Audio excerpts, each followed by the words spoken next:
Well, here's another update on the Morris Traveller project.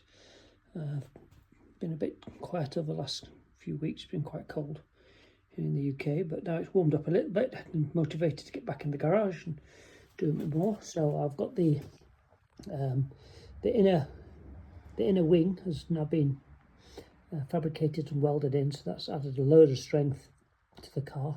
Painted it all behind, of course, before wetting that on, and then the strengthening plate that welds on here. This helps hold the hinge panel. There you can see there's the repair I've put in the bottom half, so that's done.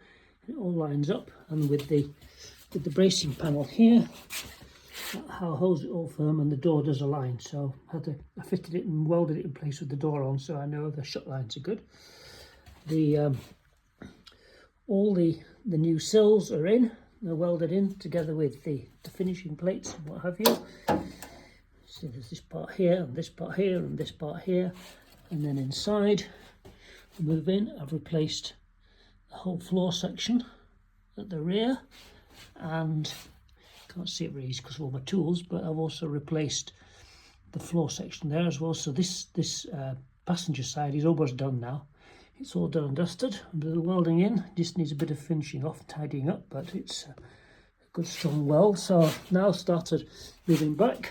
I've got this B pillar has been repaired and fastened in, welded up, again lining with the door, and also I've put the wooden frame temporarily back in to make sure that it does line up with the wood. It's not 100% accurate, but it's as close as I can get.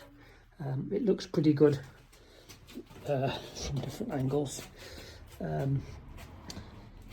Moving back, you can see here that I've cut and replaced the inner wheel arches. Now these are going to get replaced because the other ones were rusty. So I've now got the wooden frame on, and that will just help align up this and tack it all in place. You can see from inside where the new wheel arch is being fastened to the original bit that's sound. So when that's got in, that'll make it all good and strong. Then I'm going to tackle the back here, because this was all massively corroded. So I've cut this section out here because this is all rusted, so put some new metal in there, and once all that's in, this rear valance is staying because this is okay and it provides a reference point. Then I'm going to start work on replacing the rear spring hanger. As you can see, is corroded all around here, and you can see all the patches on top of patches that have been welded in place over the years. It's what you find on old cars. So I've got repair panels which will replace there's a big sturdy piece of steel here which holds the rear spring hanger. I'm going to cut all that out, put a new piece in, and then a new patch goes on here all the way here to replace all that, make it one big piece and weld it in. So I'm not going to stick metal on and weld it in like this has been put on here. I'm going to actually kind of cut this out, put a new piece of steel in, and then blend it all in so it looks original. Patching's all right, but it's better to avoid it if you can. I don't know what's behind these patches. Only time will tell when I cut them out. I suspect when I removed this here, I found 3 layers of steel. So obviously people have just put patch on patch on patch, which again, it's what you find in old cars. Basically to get it through its MOT test, fill the holes in, cover the holes, cover the rust up with shiny metal and hope it'll last, but of course it doesn't. It all rusts eventually.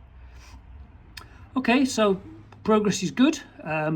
Just got to, as I keep saying, you just got to take your time, don't rush it, because the important thing is to get everything to line up properly. It's like a multi-dimensional jigsaw, 3 dimensionals, probably more, you know, and everything has to line up with one another, because once you've welded something up, if it doesn't line up, it's a big job to move it. So keep stopping, keep checking, keep measuring, keep lining up, and it's the way to go.